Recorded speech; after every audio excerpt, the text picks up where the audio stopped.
Hey everybody, this is Talkative Carl back again for another TV show review. And this one's going to be like a 2-for-1 kind of video. We're reviewing CardCaptors Sakura. And I want, in this particular show, I'll do 2 seasons in one. Figure I'll make up for lost time considering that I took that vacation in Vegas for a week and kind of slowed me down so far as like getting this review out. I figured I might as well like throw in an extra season. I might as well because like it kind of completes a specific arc with the main character. We're reviewing CardCaptor Sakura, the character Sakura Avalon. I watched this as a kid, and it's like I was immediately drawn in. And little do you know, in case you don't know, this show or anime was created by the same people who created Sailor Moon. And if you watch the show, you can definitely see some parallels between the two shows. You know, the whole coochie girl thing, and it's like you would think like, well, unlike Sailor Moon, seems more like it's easy can be more. Well, I say that like they both look like they completely are geared towards like little girls, like anime for little girls, or at least trying to get girls into anime by having females, cutesy female leads. But I think a fair amount of guys enjoyed these shows. I definitely know plenty of guys that dig Sailor Moon. Sailor Moon, and matter of fact, well, both have a really good opening song. But I think like Sailor Moon and Pokemon probably like out of all the anime, well, maybe Dragon Ball Z a little bit, but out of all the anime, they definitely have a resounding positive reviews as far as their theme songs go. Everybody knows, like it seems like almost everybody who's into this stuff knows the Pokemon theme song. Everybody knows the theme song to Sailor Moon. Is such a kick-ass theme song, and this one has a pretty good theme song too. When you can easily watch this on Netflix, but I had to like look up on YouTube and watch the show directly from there because free episodes on YouTube, thank God, because for some reason it's like you go almost anywhere else, they give you a more like a revised different voice actors for these characters, and it don't sound right in my head. It's like a complete like they it's kind of like Dragon Ball Super card captors, where it's like the Julian, this kid that our main character had like a crush on, in the revised version, it's got like a female voice actress, and it's not like with Tara Strong, who can actually do a guy voice like she did for like Timmy Turner or Ben 10, where you can like believe that is a boy's voice. This is like a straight up female through a guy's voice, and it sounds off. And then the voice actors for Sakura, that's like I had to find like, okay, where's the original cut of CardCaptor Sakura, until like I finally got on YouTube, and somebody graciously, thank God for the person who put up the original voice, the voices of these characters, like the original English dub and not this revised one. I don't know when that happened, but it doesn't sound right in my head. But like they got all, and then they cut out you can tell it's different because they don't have the kick-ass theme song. That's right out the gate. That's instant fail.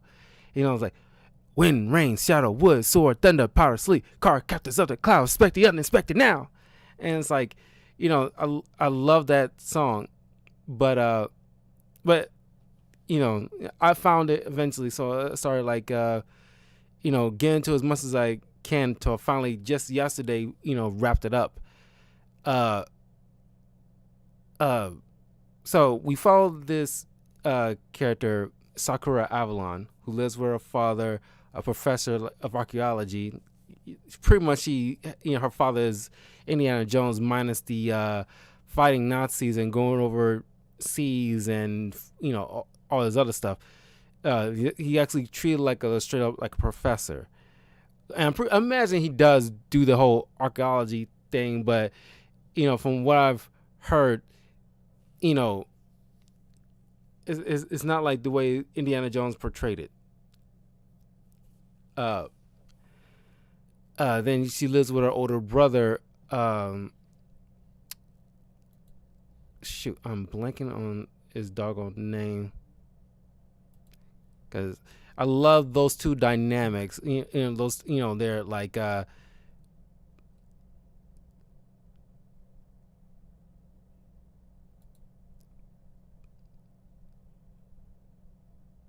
what is Tori? Because I love those two dynamics, and they're just fun. Just because like Tori is me when I mess with my little brother.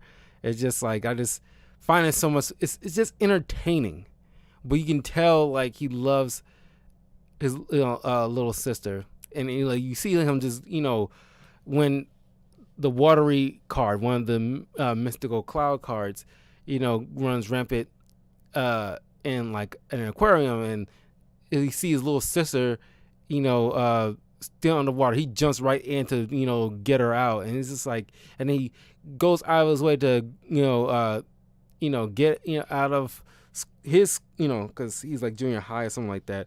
He gets out of his school to go pick up his little sister when she's sick, and in the rain, just carrying her in the rain, walking all the way back home to go take care of her. Like, despite all that, he is like an awesome supporting character. I love Tori, amazing character.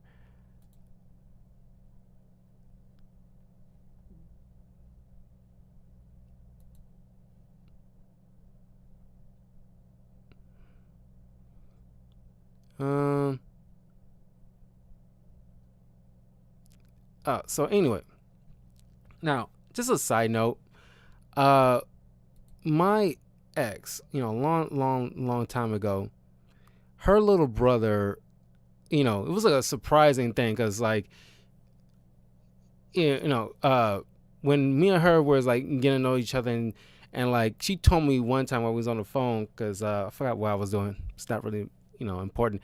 She told me that her little brother was watching the show. I was like, oh, what show? I think this is the phase when we was getting to know each other a little bit more. And like she told me like, oh, you probably don't know the show. He was watching CardCaptors. I was like, CardCaptors? Are you serious? He's like, what? You know that show? Like, hell yeah, I know that show. I dig that show. That was like an awesome show. I can't believe he watching it. And now, of course, her little brother was like, at this time he was like, early teens. So, and she put her brother on the phone, and me and him just talked for a few minutes about like the show. He's like, oh, what's your favorite card? The shadow card. The shadow card is like, to this day, the shadow card is my favorite cloud card. And like, it's just this like an awesome, probably the most useful card. I won't say the most useful, but it's definitely up there as far as like, great powerful card. I forgot what he told me what his favorite card was. I think he said Thunder.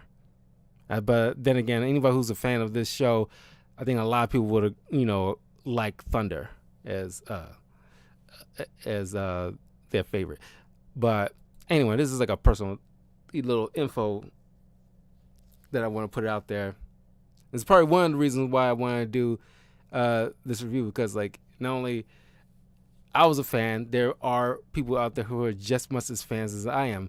You'd be surprised how many there are. And of course, my girl like loved like Sailor Moon growing up, and I was like, oh, of course my personal favorite was Sailor Mercury. Come to think of it, I wish maybe next year when I go to C2E2 again, I need to try to find me. Uh, there was some Sailor Moon stuff, but more so the insignia and not actually like the characters themselves.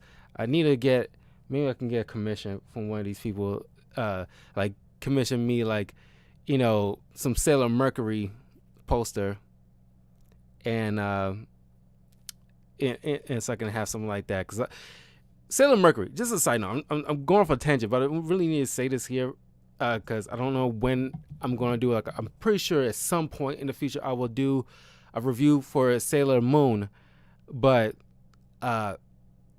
Sailor Mercury, when I first saw Sailor Mercury as a little kid, I think, Sailor Moon was my first ever. This is even before I even knew what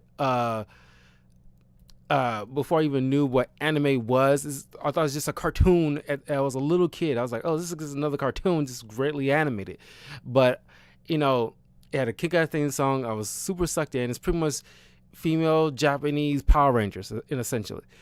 And like when I saw Sailor Mercury for the first time, I was like, that has got to be the shade of blue of her hair. That I love girls with blue hair because it puts me back to my love for Sailor Mercury. And that's probably like the perfect shade of blue that I had ever seen. I've seen it's like I know most people will think like there's no such thing as like a perfect shade of blue. It's just blue.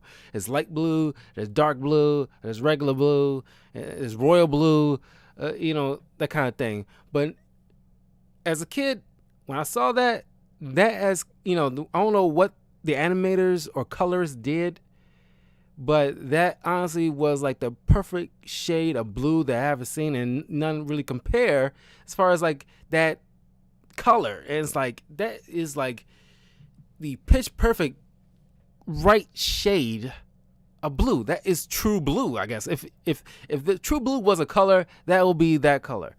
And like that's why I love Sailor Mercury. Like that blue hair got me, and I just love that character since. Just for that. But Sailor Moon is right, close second as far as my, favorite character of that show. But anyway, back to CardCaptors Sakura.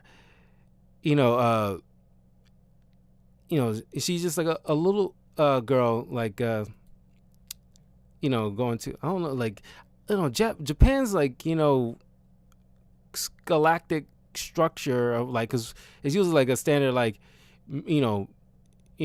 kindergarten, middle school, high school, college. But then you got things like junior high that always kind of throws me off a bit, like but I'm just gonna go with middle school. She was like a middle schooler, possible, fifth, sixth grade, like it's hard to tell given how Japan like to write girls like cutesy and all of this other stuff, and it's like hard to tell like what's her pinpoint age.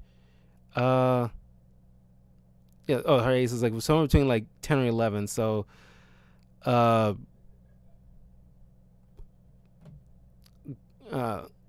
the grades are 10 and 11 year olds, like fifth grade. Let me see, like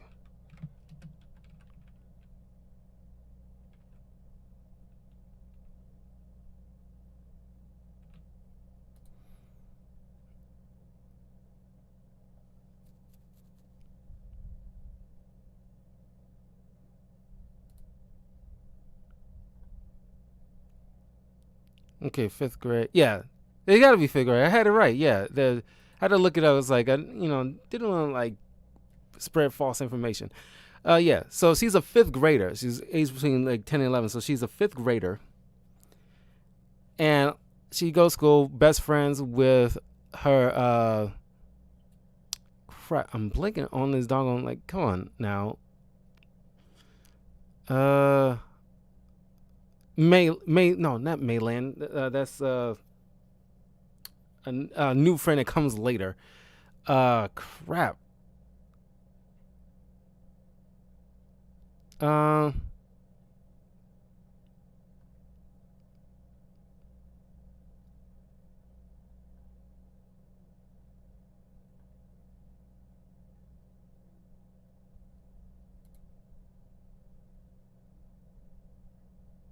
Madison. I knew it was like a M name. So you got Madison, Tori, Meilin, Sakura. You later get uh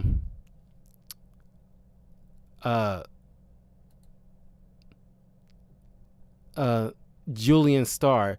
Now Julian, best friends with Tori, and first crush of Sakura's. I want to address this right here and now. This was so effing weird looking back, because this guy was aged between 15 to 16 when he was introduced. Same age as Tori, easily, freshman year high school. He's junior high, but let's say it's like freshman year high school. And you see Sakura pining over this dude, and I know it's Japan. Their sensibilities are a little bit more lax than ours, just slightly. But it's still freaking weird how this girl is like crushing on like a high schooler, and that's like 5 or 6 years her senior.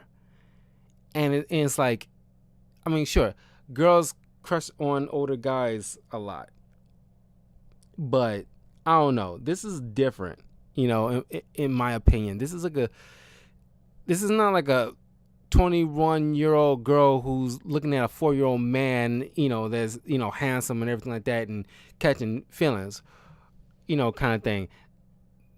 This is like not that. And that kind of took me off. I think even when I was a kid, I thought that was still strange. It's like, you're half his age, almost. And it's like, at this point, you're not even in high school.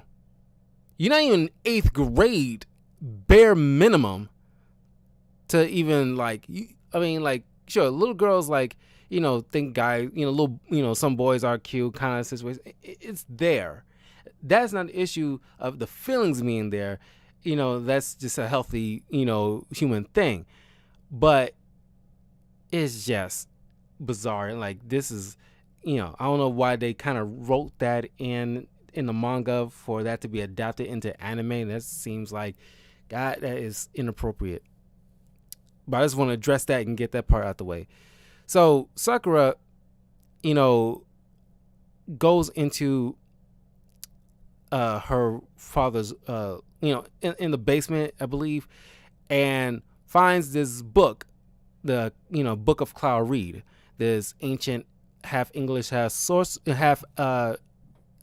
Chinese sorcerer who long ago created these mystical, kind of like tarot cards from Eastern and Western influence, and turn them into that's based on certain specific abilities, and turn them into cards and sealed it in this book with 2 guardians watching over it.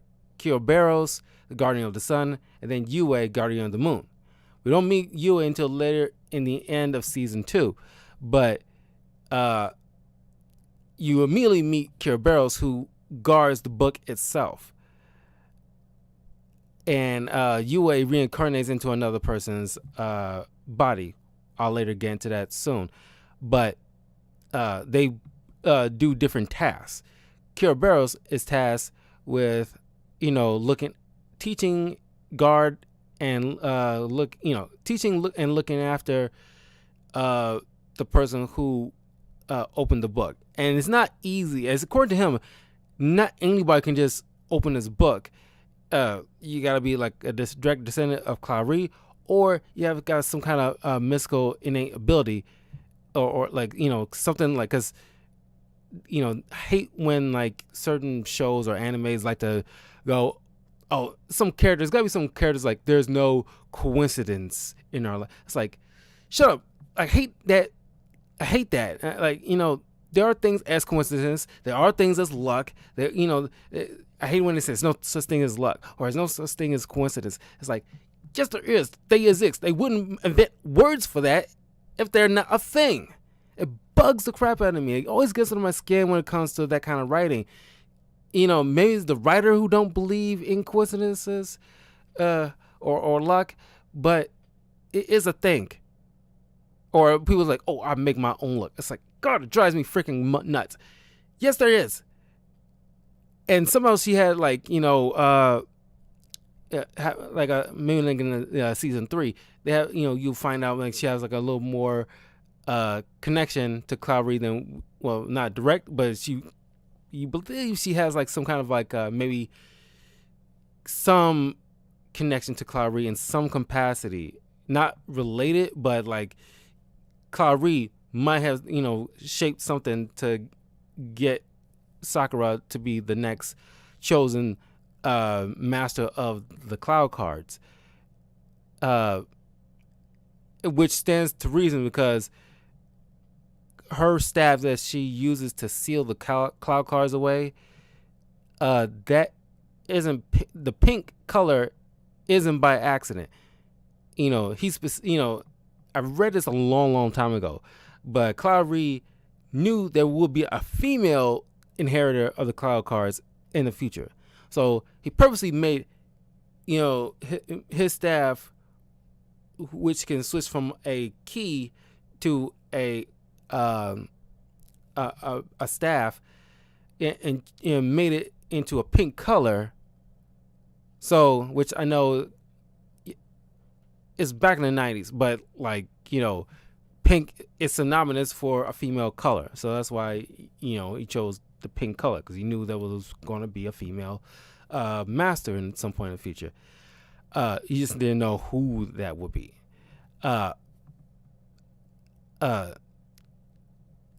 When she found the book, she undid the clasp.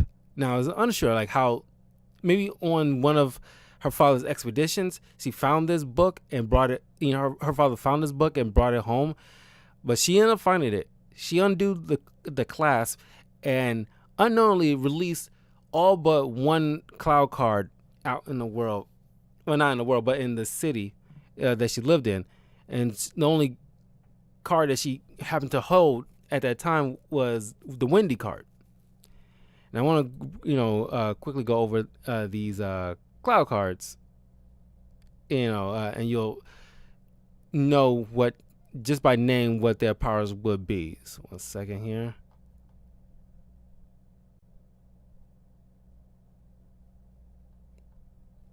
Shoot.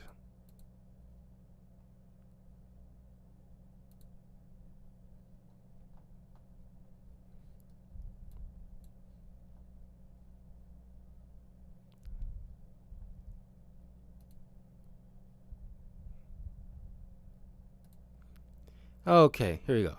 You got the arrow, big, bubbles, change, cloud, create, the dark, the light, dash, dream, earthy, erase, fight, fly, flower, float, fiery, freeze, glow, illusion, jump, lock, little, Libra, loop, maze, mirror, mist, rain, power, nothing, move, return, the sand, shadow, shield, snow, sleep, silent, shot, song, storm, sweet, sword, twin, time, thunder, through, voice, watery, wave, windy, and wood.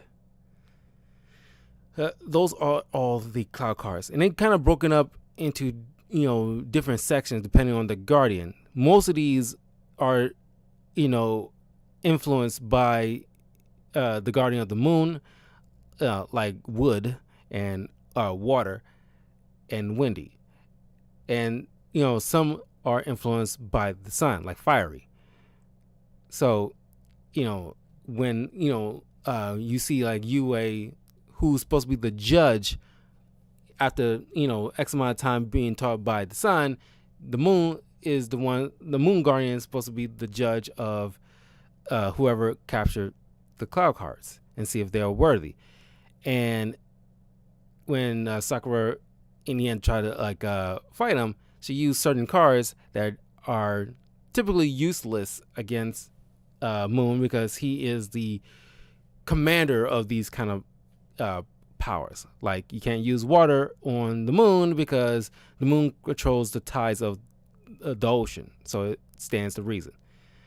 But there are some useless cards in my opinion, and it's like it boggles the mind that he wasted an episode and wasted some kind of, it you could have done anything, but you chose to like flower.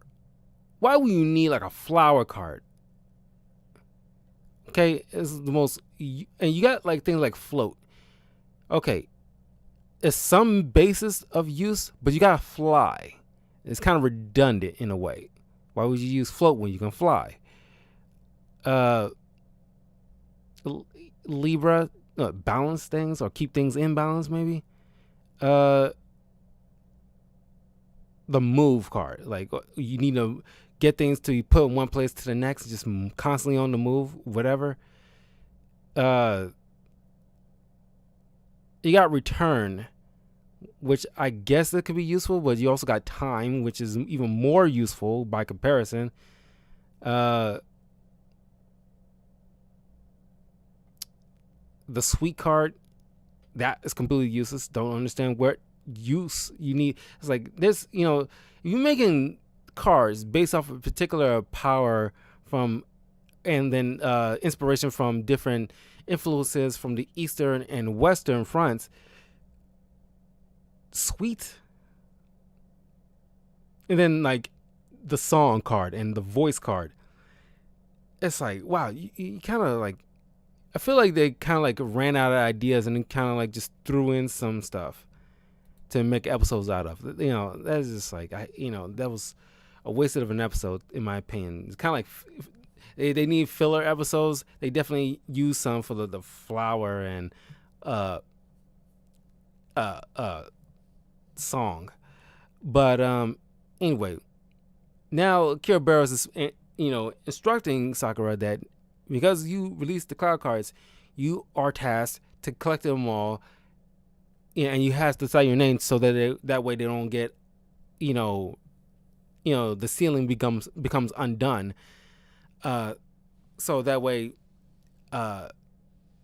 you need to become the guardian of these cloud cards now, because my master Cloud Reed isn't around no more. You are the next inheritor of these cloud cards, and you need to put them back before they start wreaking havoc in your city.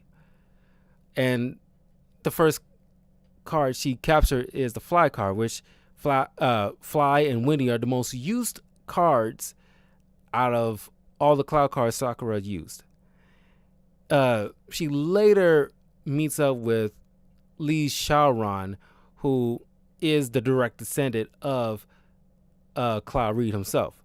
But he doesn't become like the master of, despite his skill at this point. He's kind of like the way Damian Wayne is, because he's like the direct son to Batman himself. And despite his skill, like, you can't compare, it's like he's not there yet despite his skill. And like, it's not saying Lee Shaoran is like an expert hand-to-hand fighter or whatever. But he has some skill because he's been training a lot to this point. And when he's introduced, he's a complete dick to Sakura. And of course, you got to have those anime dickheads.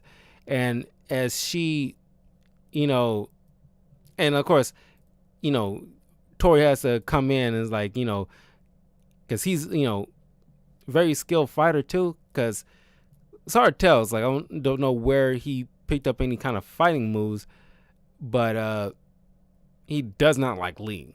They definitely got on. Lee eventually warmed up to Sakura and learned to trust her as the guardian of the cloud cards. It took several episodes, at least almost 10 episodes, because he's constantly around her and gotten used to her at this point. It still like took Tori a minute to like get used to the fact that because he's staring Lee in the eyes, dagger stare to Lee, like, and Lee staring right back, just like, off the wrong start with the brother. But every time Julian comes in, Lee just completely freaks out and bugs out because something about Julian is freaking him out, and it was never addressed until by last few episodes of season 2. Yeah,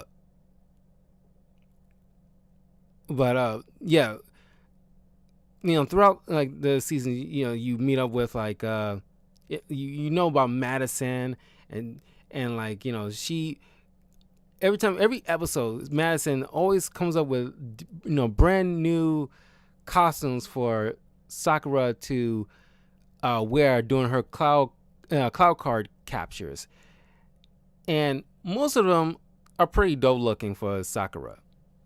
Some it's hard for me to remember each one, but there's always like a few that seems kind of like dopey, not dopey, but just kind of like not your best work, Madison. You could have like put in a little bit more effort into the design, just a slight bit on this one.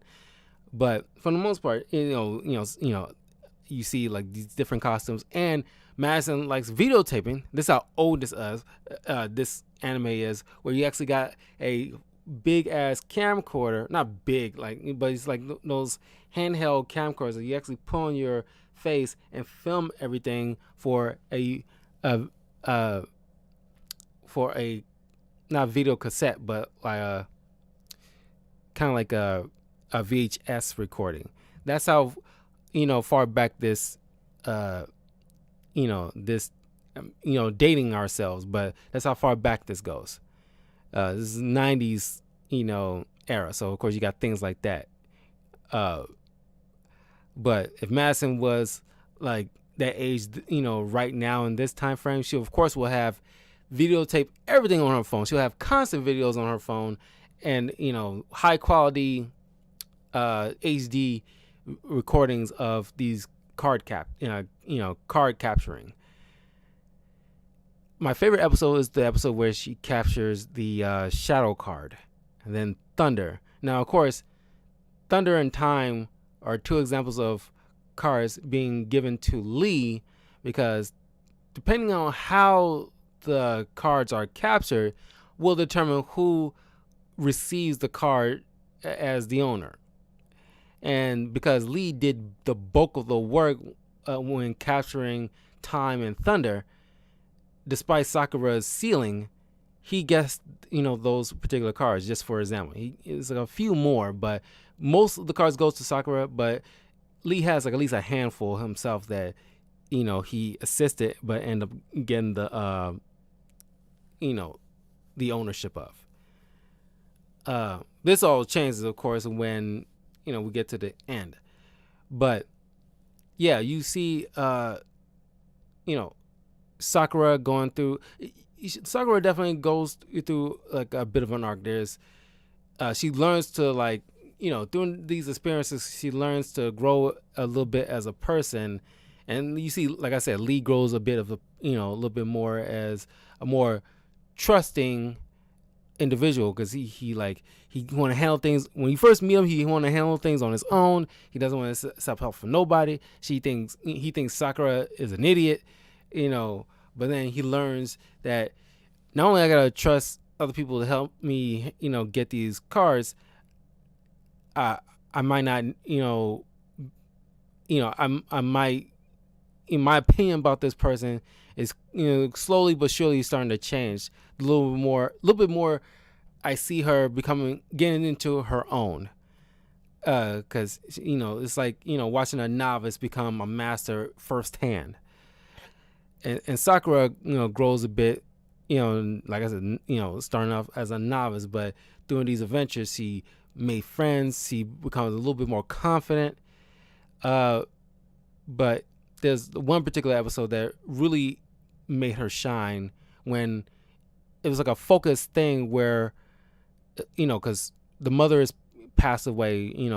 She passed away when she was very little, and Tori was around 5th grade at this point when that happened. So it shows you how little Sakura was at that time when the mother passed away.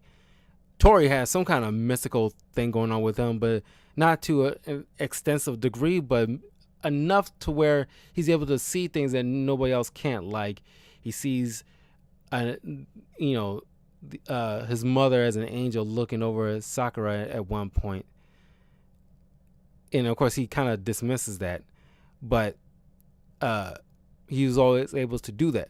Sakura in this episode, because she never, of course she misses her mother terribly. It's kind of like a moment where kind of like Onward, where the characters like missing their father. They haven't got to, spend that much time with them before they end up passing away. This is kind of like that with Sakura, where like she never had that kind of time. She remembers her mother, but she was so little, she didn't really get that kind of time with her as much as she wanted, compared to like Tori, who had a fair bit more compared to her, because he would have been in the 5th grade at the time when she passed. And then this is the episode when they had to deal with the illusion card, and the illusion card, some of these cards are very mischievous. An illusion card kind of like running wild, casting illusions to whomever looks upon it, given their deepest desires or deepest fears to force them into dangerous situations. Sakura a couple of times tried to almost fell off a cliff, because he sees a mother and becomes enticed and walks off. And then but you see like the spirit of Sakura's mother, who's guarding or at least looking after her, catches her and slowly lowers her, to the point, like slowly enough so when she had to release her, she falls safely, to the ground. And this is like a sentimental moment where like, she, it's like, it's a very heartfelt episode. You definitely got to check it out to see for yourself, but it's one of the sweetest moments, where you get a little bit more about the family, and then you get a little bit more about Tori as far as like his memory of their mother. And then of course you later on, when you introduce to the flower card, that episode you meet Madison's mother, who happens to be used to be best friends with Sakura's parents, because they all went to the same school when they was growing up, but they had a falling out after she spent after Sakura's mother spent so much time with her father, and they getting close to Madison's mother kind of at some point start feeling left out. But this looks like at the end of the episode, it looks like there might be sparks flying between these two just through this kind of mutual grievance kind of situation. Don't know if that actually turned into something, but I definitely seen some. I think this episode kind of seeded that. I wish it just wasn't with some lame flower card, but you get a little bit more with the father and a little bit more, and the introduction to Madison's home life, because she's rich, but this is the first time you see the mother. Her father has passed away, so it was always just her and her mother.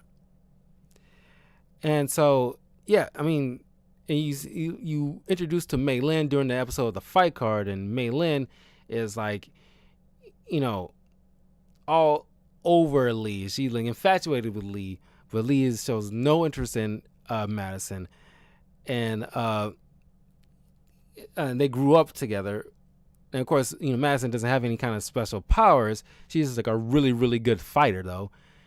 I definitely have a high opinion of herself, but she learns to work well with the team and offers, a bit, into the group dynamic.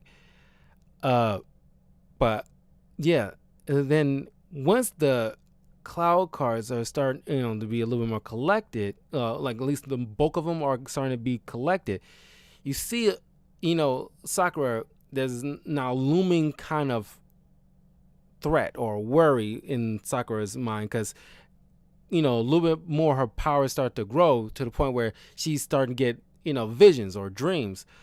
She get premonitions that she has not ascertained that it's like a new skill of hers yet. She started, it's like a weird dream, and it's like constantly happening every night where she's, that tower, I think in like Kyoto or Tokyo, there's like a tower, because it's based off that, the scene is based off of, what was it, tower in Tokyo.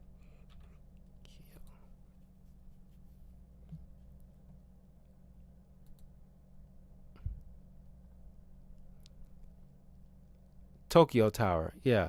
It's based off the Tokyo Tower. I could have guessed that. And she's like, a few buildings across, in this pink outfit, and just staring, with Kiro just floating there, and she sees this mysterious, shadowy figure of a woman looking back at her. She doesn't know what's going on until eventually you meet up with this mysterious teacher or substitute teacher. What's his doggone name? I'm blanking on her doggone name. A second.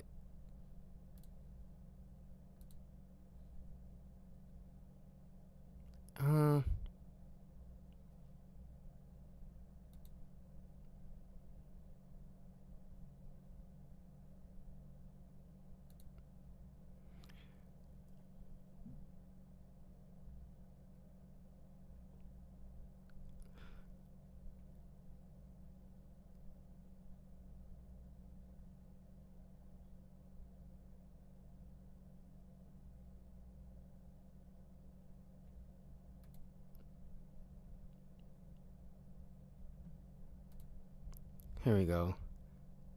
Miss Mackenzie. Yeah. Because it's been a while since I've seen, like, this is my.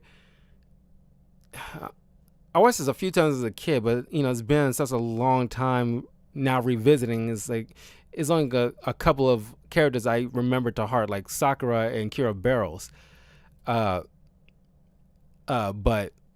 Miss Mackenzie is like a mysterious woman who somehow, like, Lee is, a certain spidery sense is going off every time Lee, is like looking at this woman face to face, and like he can't tell something. He knows something is up with this woman, but he's not that skilled yet to actually figure it out. But the more he interacts with this woman, the more at unease he is. And you later find out she's a little bit more, she's there to help.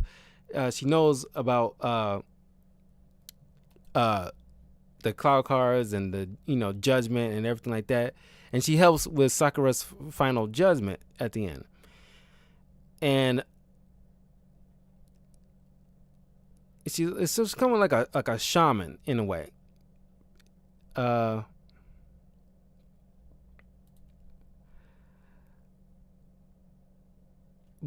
thanks to her, like, Sakura didn't end up losing the chance, because at first, Sakura lost against Yue, who's supposed to be like the judge, who, by the way, Yue is reincarnated inside Julian, and which gives, like, that's the reason why Lee constantly runs away, because, like, it's kind of like his spider sense is going off. He just hasn't grown yet as a descendant of Clary to be able to know exactly what he's sensing. He just senses it, and it's just kind of like his hairs on his back turn up, and it's like just give him signals to run. He just doesn't know, and that is the reason, because the judge is probably like a little bit more powerful, just slightly more powerful than Kira Barrels himself. And so, as the final judge, he beats up Lee, in a sense, and takes what little cloud cards he gained, which kind of disappoints him, figuring like a descendant of Clary should have been a little bit more better than this. But then Sakura, who lost at first, but then this mystical bell that Mackenzie used to kind of reset, in a way, the the judgment test.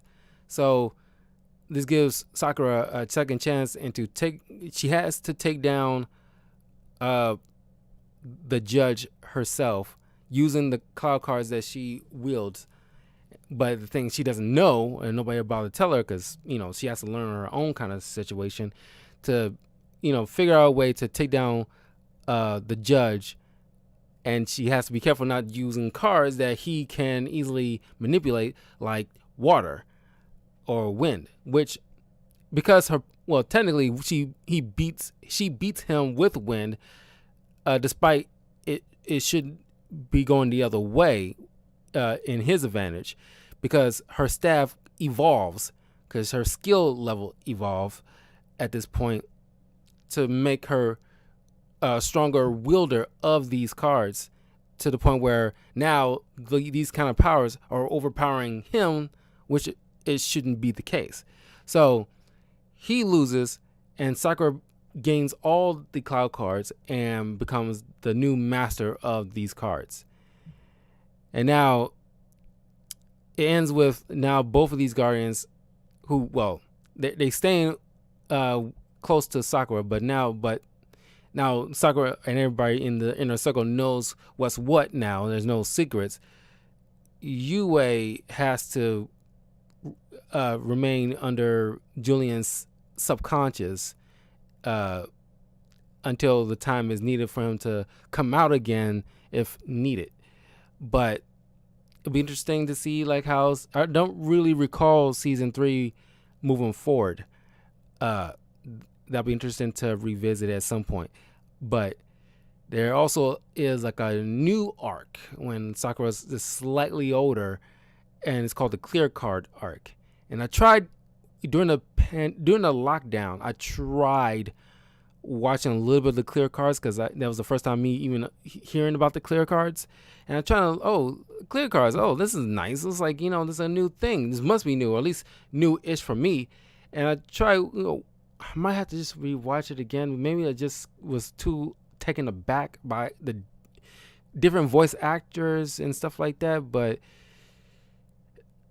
because they do kind of take me out of the story a bit. But I got to try again, rewatch it at some point, and maybe see how well the clear card story pans out. But so far, it didn't suck me in. And maybe it just was too jarring. That's why I kind of rebuffed it. But at some point, maybe I'll just try again and take my biases aside and try to actually just give it a chance. So anyway, that is my summary, my review of season 1 and 2 of CardCaptors Sakura. If you've seen CardCaptors before, let me know what you think. How do you rank it so far as a favorite anime of yours? Do you have any favorite cloud cards? Because mine is definitely Shadow. To this day, there's every so often when I remember or see pictures, of Sakura, I always remember either Shadow or Wendy. Those two always stand out because, they just Wendy's used a lot. It's kind of like her Pikachu is always there to, help out to get these things. But Shadow is definitely my favorite. And do you have a least favorite cloud card? Because I got to say, Flower is definitely my least favorite. I hate Flower. As a matter of fact, it's not even least favorite. I do not like Flower. That was the most useless card I ever seen in my life. That and Sweet. What circumstances unless you want to free flowers for a romantic thing, I guess that's the only benefit of having the flower card. You don't have to waste money on flowers because you have flower card, they make you any kind of flower you want.